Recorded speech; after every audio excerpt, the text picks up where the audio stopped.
आ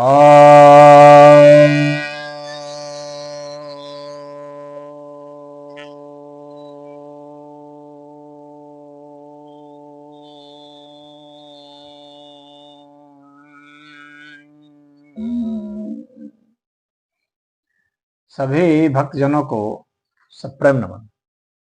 तो आज मैं आपको आपकी जिज्ञासा का समाधान लेकर के आया हूँ। एक जिज्ञासा आई है, यदि मैं कोई बुरा कार्य करूं तो उसका ईश्वर क्या दंड देगा,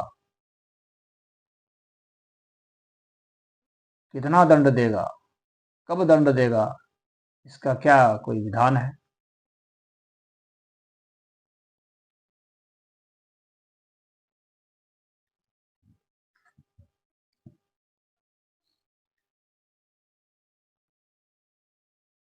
देखिए, दंड जो है ईश्वर के विधान में तो फल है,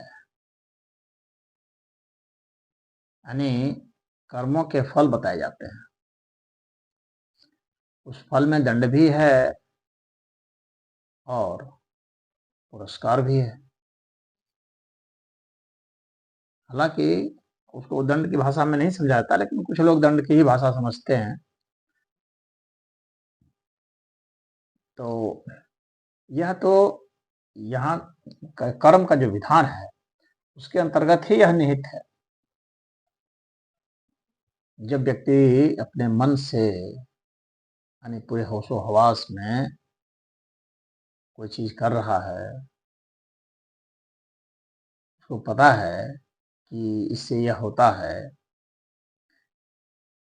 तो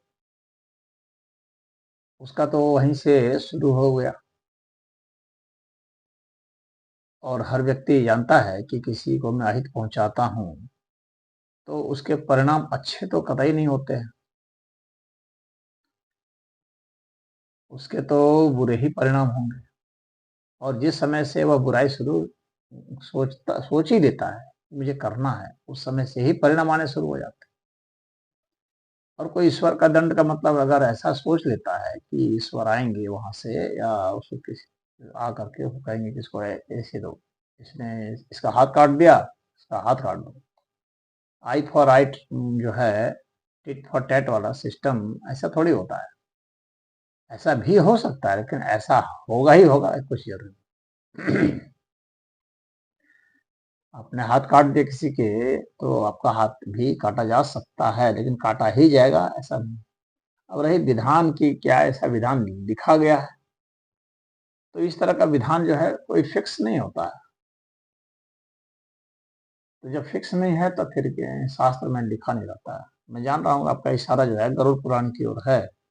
इसमें बताया गया है कि तुम ये करोगे तो तुमको यहाँ पर नरक में ऐसा ऐसा दंड दिया जाएगा। वह तो बच्चों वाली बात है, समझाने के लिए है लोगों को कि कष्ट मिलता है, लेकिन कष्ट वैसा ही हो जैसा उसमें लिखा हुआ है, तो ऐसा कुछ जरूरी नहीं। मैं यह नहीं मानता। हाँ, आपको दंड मिलेगा, दंड मिलता ही है, क्योंकि यह कर्म के विधान के अंतर्गत ही है। आप मानते हो ईश्वर को या ना मानते हो, उससे कोई मतलब नहीं है।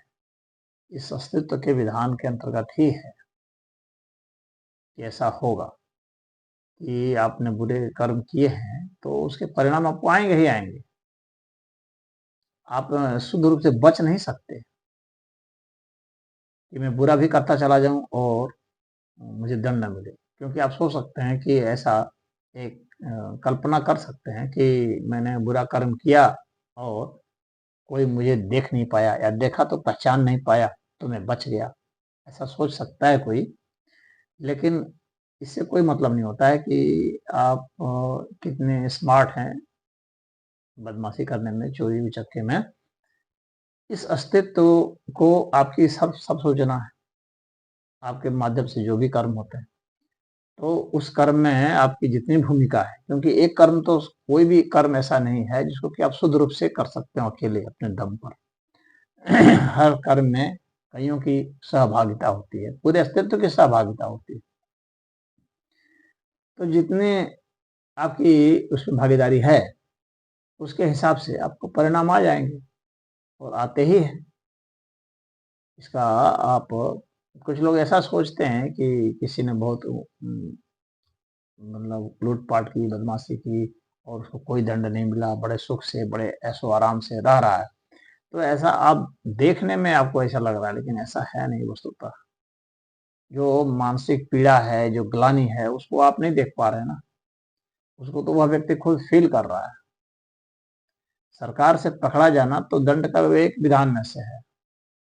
समाज के द्वारा दंडित हो जाना वह एक दूसरा विधान है, वह भी उसके तहत आएगा। प्रकृति के द्वारा दंड दिया जाना, वह भी है। पशु-पक्षियों, जीव-जंतुओं द्वारा या कई रोगों द्वारा उस पर हमला करके उसका कुछ नुकसान हो जाना, वह एक और दंड प्रक्रिया है। और यह कि वो कब मिलेगा, तो कुछ लोग सोचते हैं कि मतलब मरने के बाद इसका हिसाब-किताब होगा।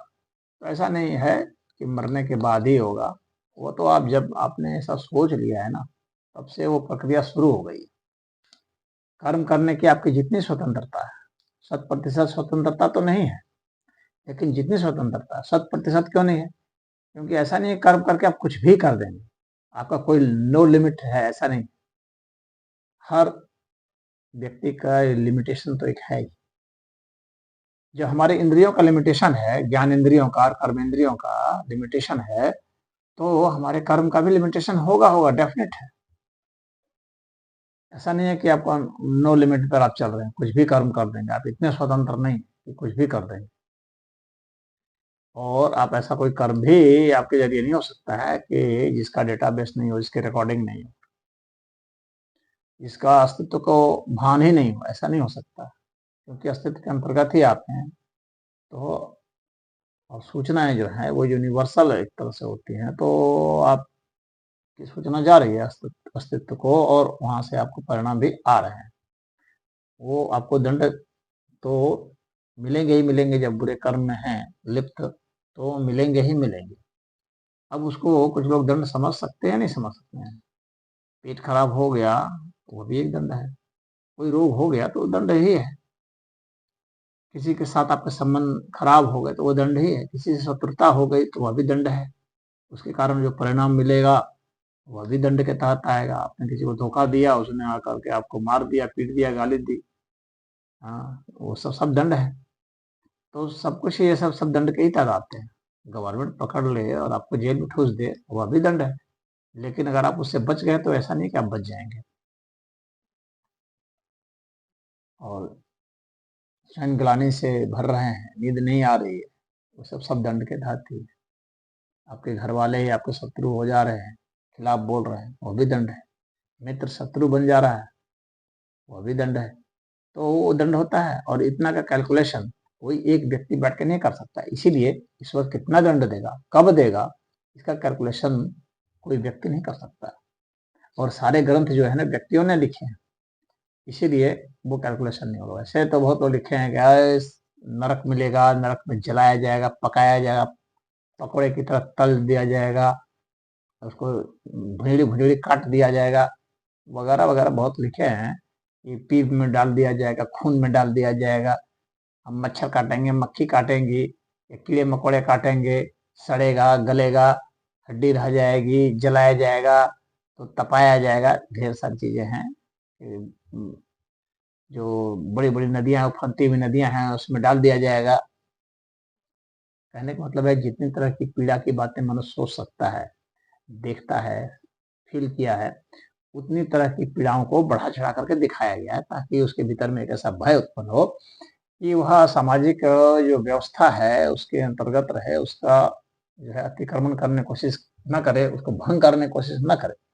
हम लोग जो संविधान बनाते हैं, कानून बनाते हैं, नियम बनाते हैं, वह भी इसीलिए बनाते हैं। तो मनुष्यों ने भी नियम कानून बनाए हैं, तो जो नियम कानून बनाए हैं उस अस्तित्व के अनुसार ही बनाने की कोशिश की है, पूरी नकल की है, भले वो पूरा ना हो।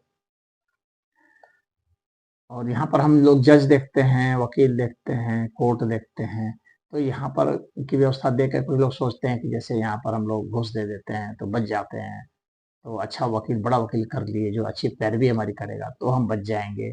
पुलिस को ही घूस दिए, पकड़ने वाले को घूस दिए।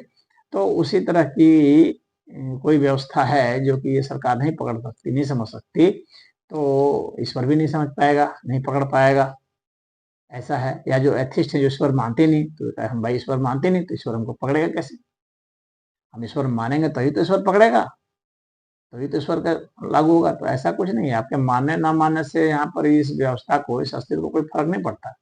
हम कानून जानते हो या नहीं जानते हो, देश के कानून को, अगर हमने कुछ अपराध किया है तो हम पकड़े जा सकते हैं। तो उसी तरह से अगर हम ईश्वरीय व्यवस्था को नहीं जानते हैं तो इसका अर्थ यह नहीं है कि हमको दंड नहीं मिलेगा, या हमने शुभ कर्म किया तो शुभ नहीं मिलेगा, ऐसा भी नहीं है। तो यहाँ लोग दंड की भाषा में सोच रहे हैं, ईश्वर तो हमें इसलिए नहीं ना धरती पर भेजा है, ईश्वर ने हमको जन्म इसलिए नहीं ना दिया है कि वो हमको सताए, मारे, पीटे, इसलिए तो नहीं है। हम तो, हमें तो बताया जाता है ना कि मोक्ष के लिए हम लोग आए हैं, मनुष्य जन्म मिला है तो मोक्ष के लिए प्रयास करने के लिए मिला है, जन्म और मृत्यु से परे, सुख और दुख से परे हो जाने के लिए मिला है। तो ईश्वर कोई दंड दे करके इस तरह खुश थोड़ी होगा, और दंड देने का उसका मतलब भी नहीं है। जैसे हमारे माता पिता जो है हमें दंड दे के खुश थोड़ी होते हैं, लेकिन दंड देते हैं, क्योंकि जब हम उद्दंड हो जाते हैं तो दंड मिलता है।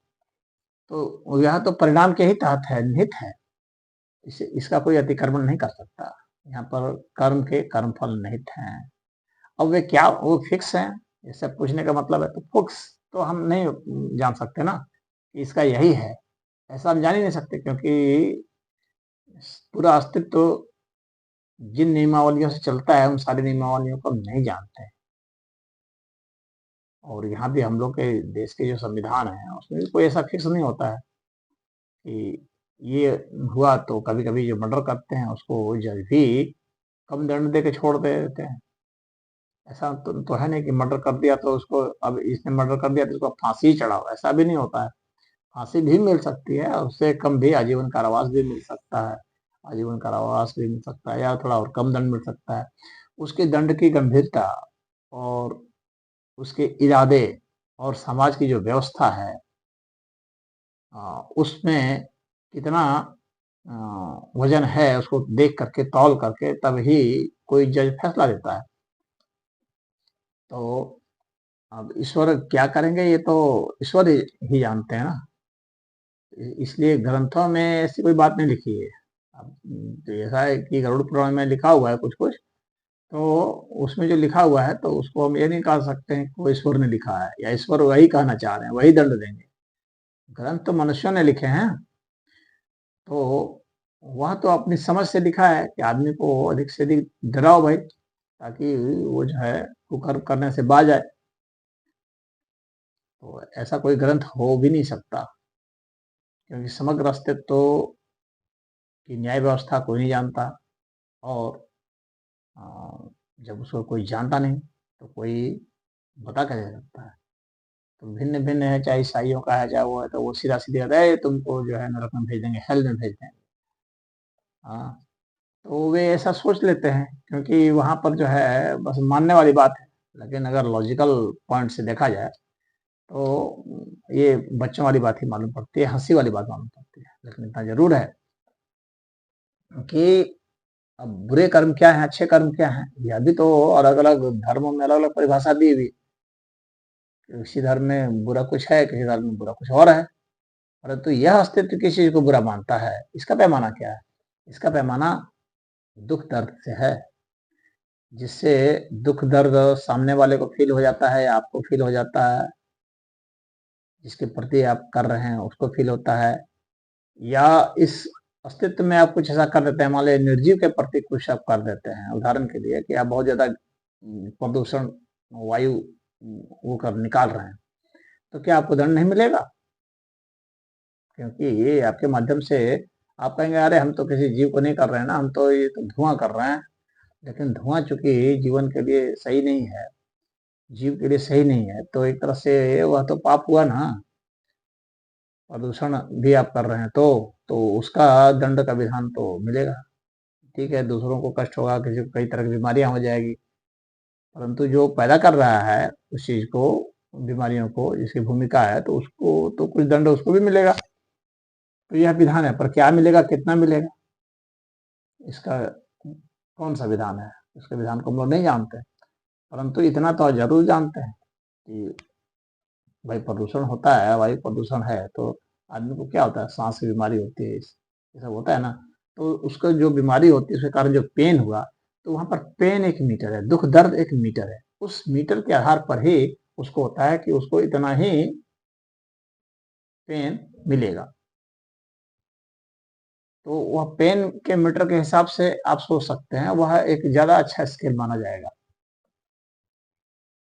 आपने बहुतों को नुकसान पहुंचाया है, तो जितने स्तर का नुकसान पहुंचाया, ऐसा नहीं कि आपने किसी का 10 रुपया झपट लिया तो आपसे भी 10 ही रुपया लिया जाएगा, ऐसा कुछ नहीं।